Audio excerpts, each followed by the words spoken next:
Is any phase in life more difficult than going from adolescence to adulthood? Well, how about parenting during that phase? Oh, yeah. Well, how about parenting during that phase and being religiously conflicted?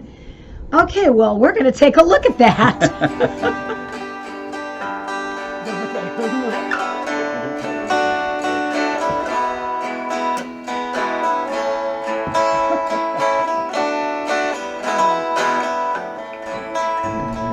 Hello, world. We're Bill Swan and Emma Black bouncing back in to talk about atheist-theist issues that we've dealt with.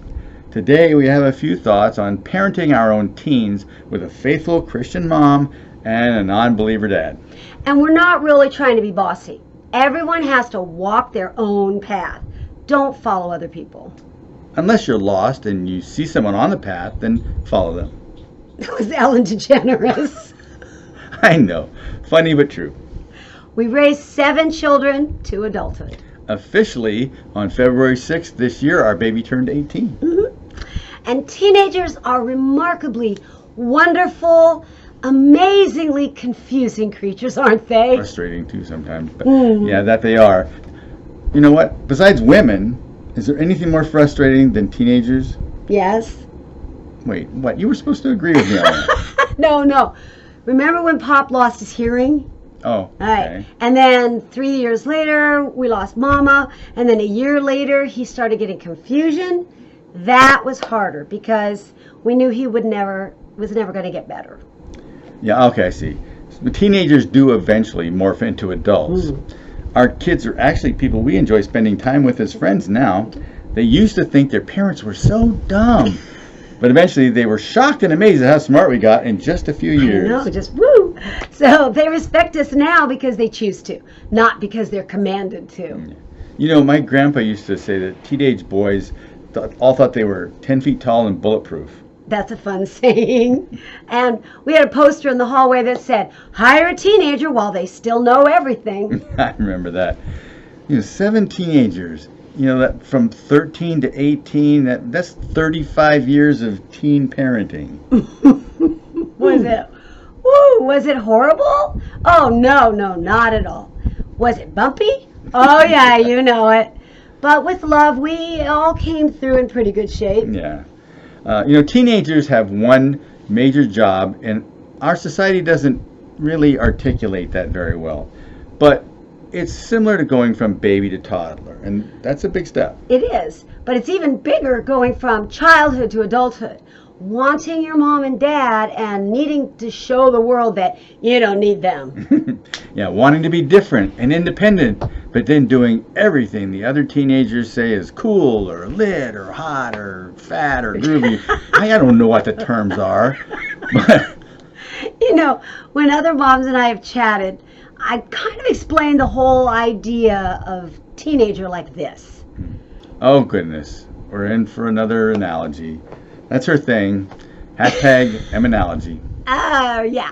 Okay.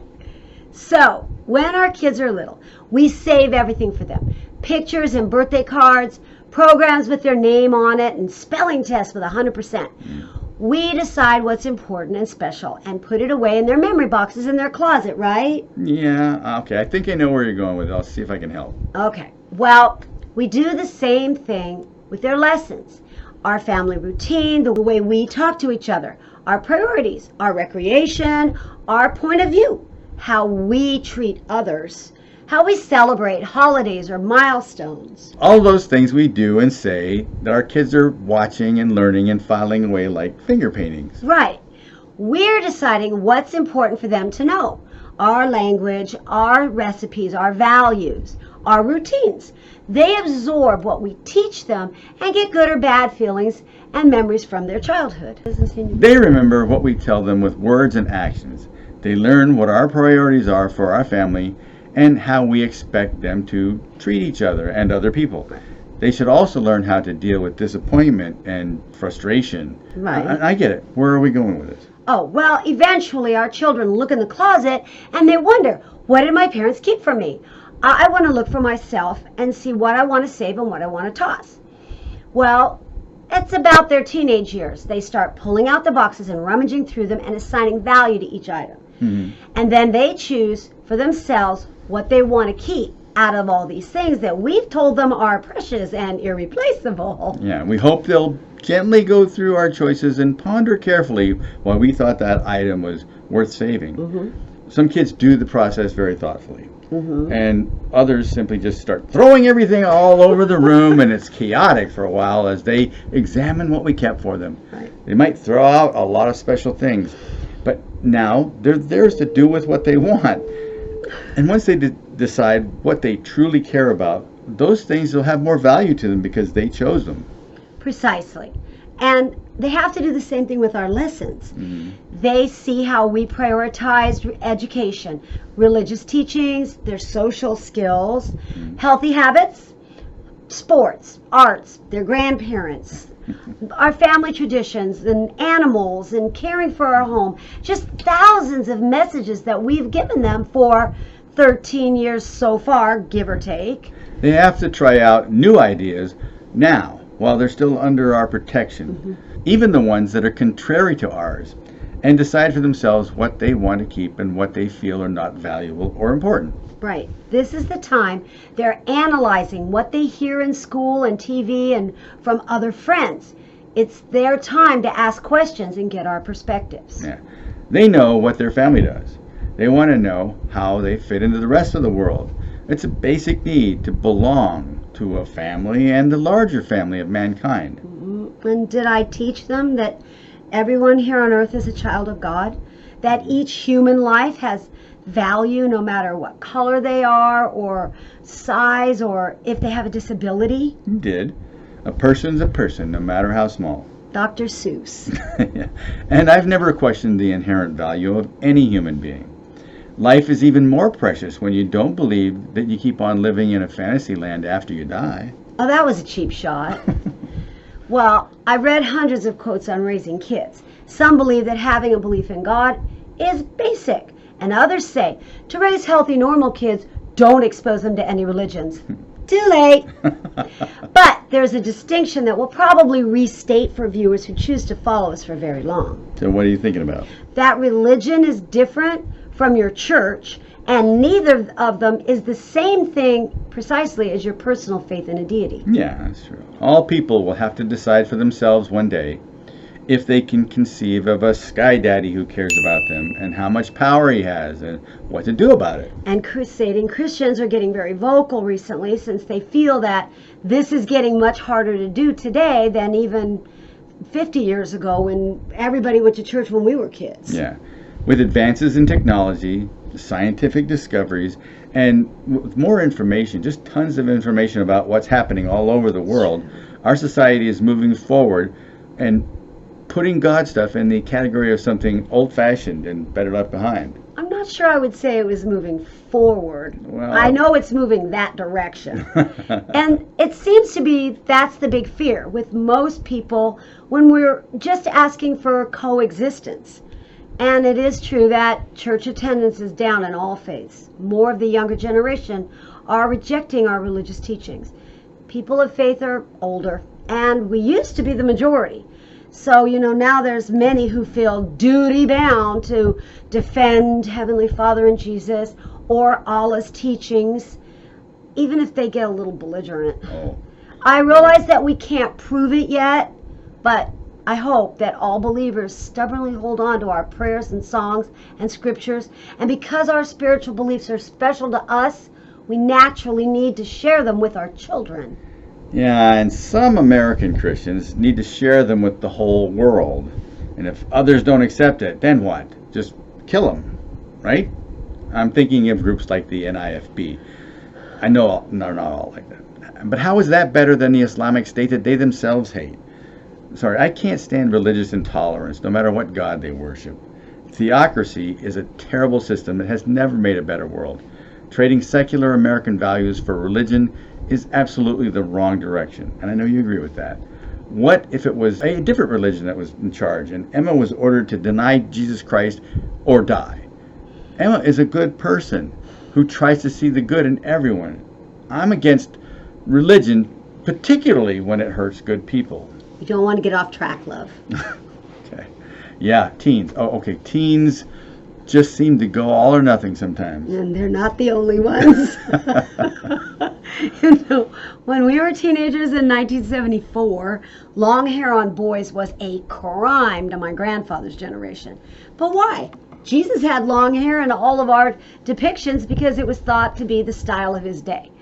But it was a sin in California, and employers were prejudiced against them. Do you remember the song called Signs by Five Man Electrical Band? Oh, yeah, sure.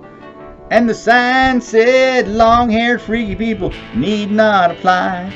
So I tucked my hair up under my hat and I went in to ask him why. He said, you look like a fine, upstanding young man. I think you'll do. So I took off my hat and said, imagine that. Me working for you. You're adorable. No. Eventually, it wasn't that big of a deal. And my boyfriend's hair wasn't considered long at all by today's standards. Parents need to learn to pick their battles when addressing teenage rebellion. Yeah. We're afraid if we let them get away with something, they'll try to get away with a whole lot more. That's true. When we're not ignoring or hating their choices, we can express our displeasure while still letting them know we love them, but it's our opinion that their choice is not in their best interest. And explain our concerns using healthy communication techniques. That hopefully we've had a little more practice in. So that they know we aren't restricting them for no reason, but teaching them how to manage out there. Right. So if it won't hurt them or land them in jail, then we'll respect their right to wear what they want and listen to their music. Right. Well, you know, I always tease the boys because I wouldn't let them have anything with caffeine in them. I didn't let them have caffeine drinks because caffeine's an addictive substance, as nurses know. And they wanted to rebel. They went over to their friend's house and had a Dr. Pepper. Yeah. Yeah. But we need to draw the line at any criminal or dangerous behaviors. And we hope that if we've treated them with respect and trusted them to make good choices so far, that they will continue to make reasonably healthy decisions. Dads need to be able to admit it. We're afraid that they'll get hurt.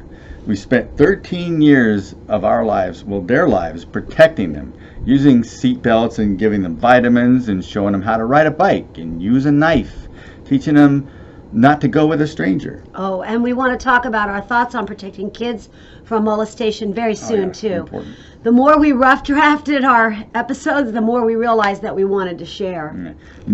Making sure the adults around them were listening to them, defending them whenever they respectfully questioned an adult. Hey, I got my share of calls that one of my kids was challenging the teacher. Yeah. Was he rude? Well, no, just questioning what I was saying. Was he disrespectful? No. Then isn't that your job? To answer his questions? Well, I see your point, but could you just talk to your son about this? Oh, you bet. We don't want to waste your valuable phone call. Well, I believe we told our sons that we were proud of them for respectfully standing up and questioning the adult, and that we hope that maybe his teacher learned the lesson that day. Yeah. But trying to figure out what to believe in when you're just discovering the world could be a painful and distressing process, especially when you feel pressure to choose one parent's teachings over the other, or you're leaning toward one parent's explanations or the other. It's a lot harder to pick a parent when they both love you. Mm-hmm. They're both honest, hardworking, considerate, and relatively smart. I don't think I ever said to them, if you want to turn your back on Jesus, that's fine with me. I don't think I could do that, but I didn't want them out there all alone without the comfort of knowing that God is watching over them when we couldn't be there. That was my thing. Yeah.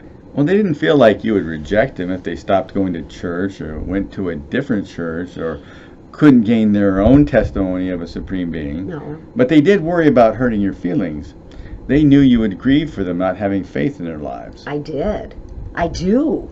I mean, it hurts. And I have to confess that for a long time I felt like if maybe we'd both been active, then they might have felt the spirit stronger and wanted to stay active and raise all of our grandchildren within a church. Yeah. Some do. Some are churchgoers and some aren't. And we've had one of our viewers asked us that very question. They were curious about where our children fell out in the whole question. Oh, yeah, that's it. Well, I mean, honestly, oldest daughter is a believer, but she doesn't go to church. Oldest son is very faithful, very, very active in a strong Christian religion. Right. All of his kids are baptized and everything. Number 2 son, total atheist. Yeah. He is his daddy's boy for sure. Third son actually just got married, and he says he's not a believer right now. He says he's an agnostic. He's an agnostic. He's not sure, and his spouse is a believer. And then fourth son, just kind of neutral on everything. I mean, I don't think he believes. He doesn't go to church. No, I think he leans toward atheism. I think you're right.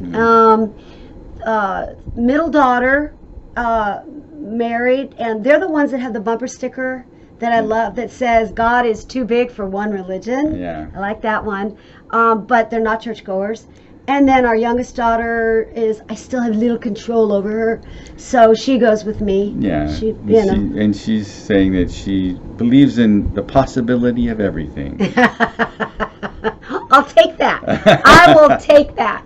I have to confess that I felt like maybe if we'd both been active, they might have felt the Spirit stronger in our house and maybe wanted to stay active, raise our grandkids within a church. Felt like you led them astray sometimes.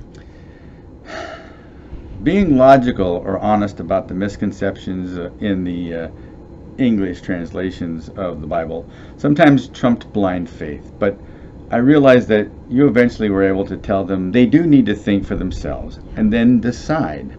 You would never stop loving them, and they couldn't depend on anyone else's testimony for theirs, and faith in God had to come from their own beliefs. Exactly. This is a vitally important principle. But when they were teenagers, I didn't have all the answers like society does. It's not easy for a mom. Yeah. When they were 5, I knew everything. No one should feel compelled to pretend to be something that they are really not. You didn't want them to be just mindlessly following religious rituals for show.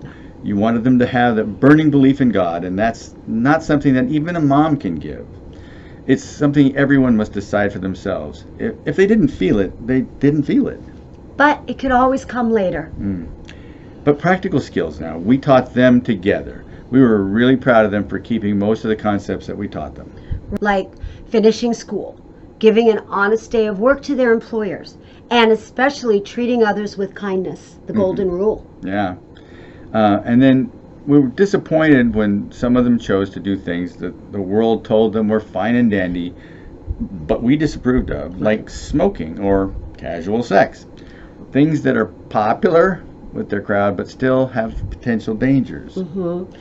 We did teach them that everyone has to make their own choices, but the consequences will most likely be out of your control. So think ahead. It's one thing to let them experience feeling tired and doing kind of badly on a test after staying up all night, and quite another to let them find out the hard way the consequences of unprotected sex. Truth. So how do parents help their teens navigate all their options and make the best decision for themselves?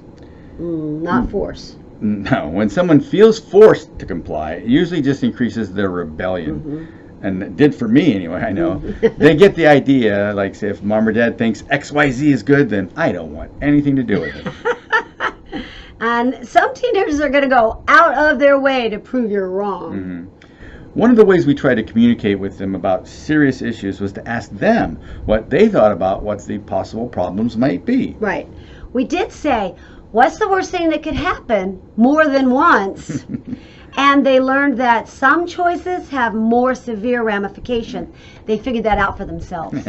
We talked to them about mature subjects that some people might associate with religion, like premarital sex, avoiding addictions, drug, alcohol, tobacco, modest clothing, using clean language, for lack of a better term. They don't always get it when they're younger, but by now they start to see the benefits of getting good grades, choosing friends carefully, and avoiding peer pressure, and asking themselves what their goals are. And if their actions matched their hopes and dreams for the future.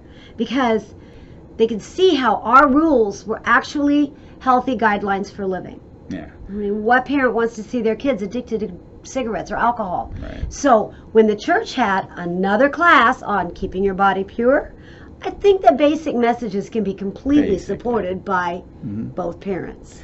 Yeah, you need to have those talks whenever the opportunity comes up. We tried not to put them off. If we needed to consider a best response to their questions, we could say, let me have a few minutes to think about that. Right. But we also believed in being fair to each other. So if I was the first parent in the conversation and the topic was controversial in any atheist-theist way, I would try to remember to say, your dad will have another perspective to add, so you let him know what you think about what we've talked about. And I'd give their mom the same courtesy. If there was a religious element to whatever we're discussing, just so that her voice was respected. Atheist-theist parents will usually agree on many, many things that help any of us get along better in this world. These lessons do not have to be negated just because they were presented at a church youth meeting. Giving our best effort to a task we've accepted. That's one of the things. Like David versus Goliath. Yeah. Okay. Being tactful instead of rude. Well, the president missed that lesson completely. About getting a good education. Absolutely. That was a big one. Mom and Dad may have some different views on the badness of something, like swearing comes to mind. Yeah. But that is linked with how the world judges you in respect for another person's feelings. So you didn't present it as something that would send them to hell for breaking the third commandment. No, I don't think I did that. They could see how people treated them when they used those kinds of words. And they didn't speak that way in front of me, so they learned that lesson. Wondering why did that happen was always allowed.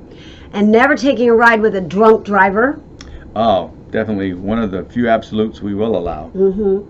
Carefully considering when and with whom you want to have a sexual relationship. That was we talked about that. Yeah, to make it special and not so casual that you regret it later. We also told them that they only have to make the decision about smoking or alcohol one time and then own it. So other people can't talk them into something that they've already decided would be wrong for them. We made them practice saying no with, no, it's against my religion. Or, no, my parents will kill me. Or, no, I've already decided that it's not something I want to try. Yeah. We have alcoholism in our family history, and you're a nurse who won't even use caffeine casually.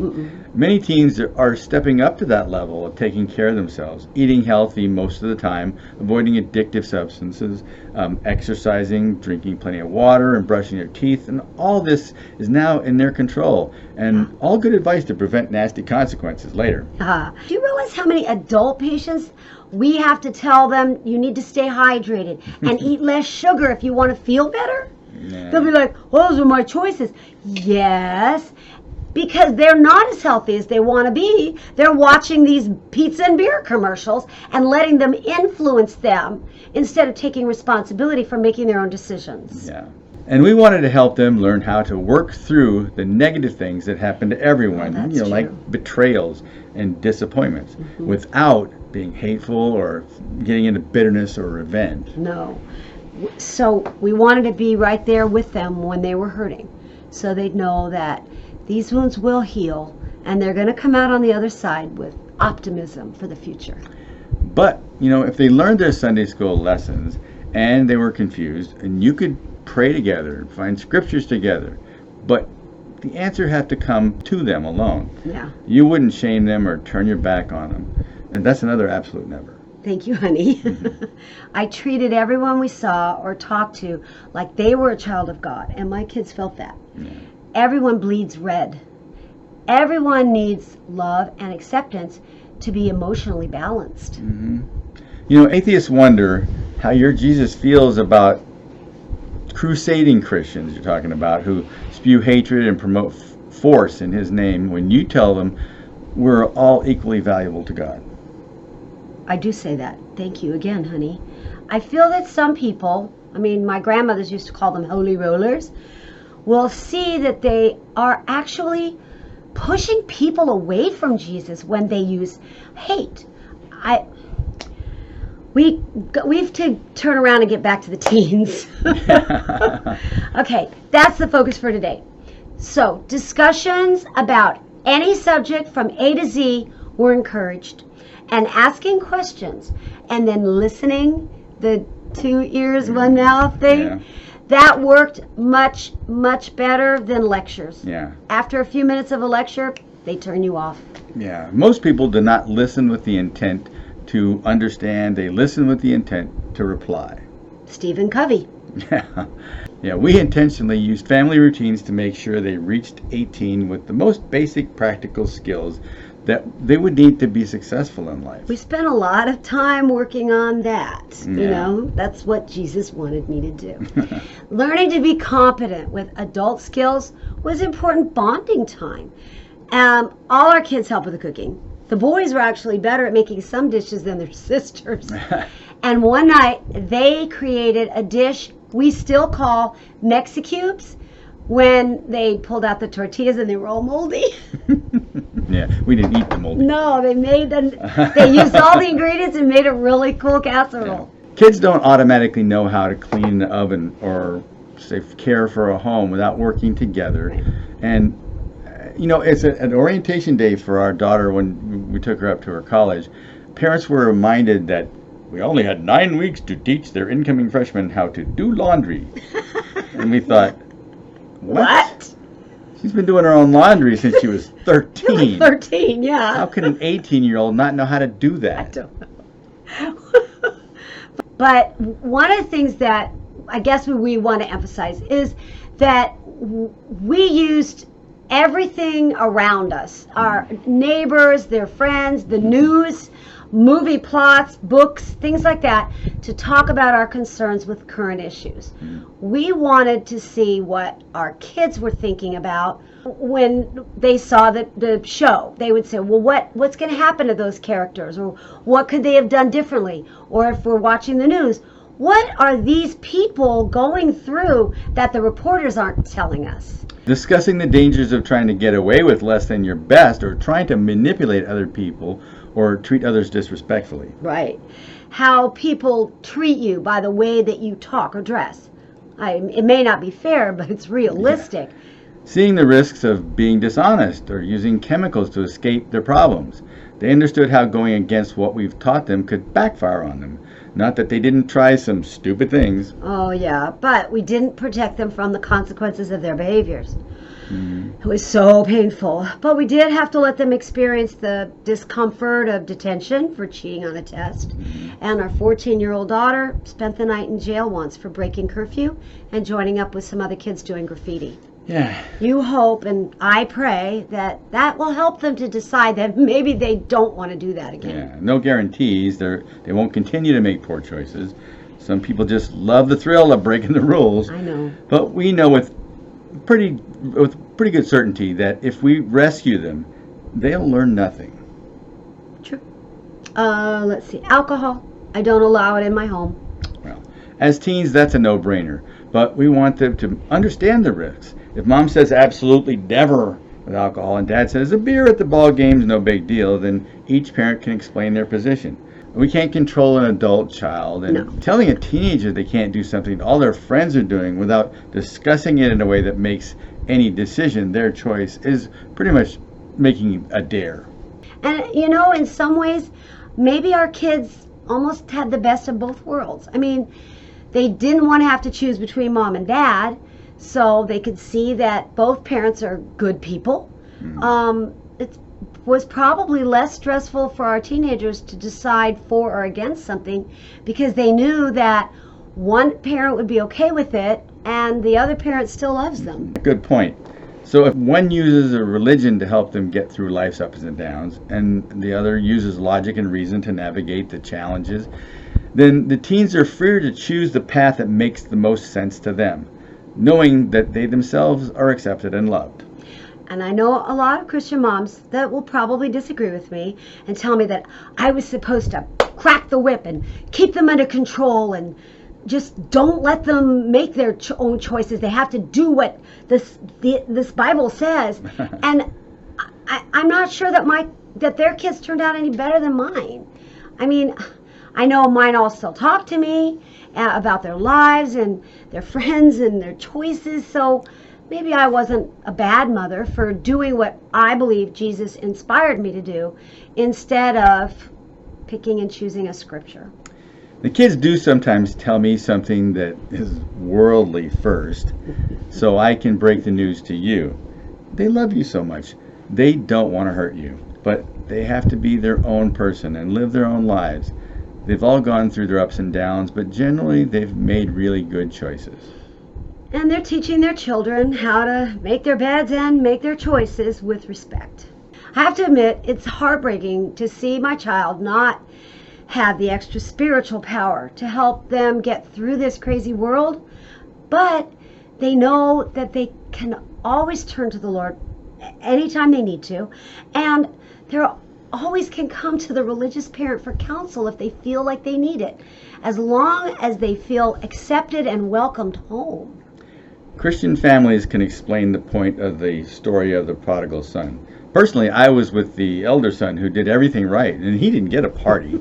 But whether we use Aesop's fables or fairy tales or scriptures to teach the lesson, the point is for the child to think about it and understand the message. Right.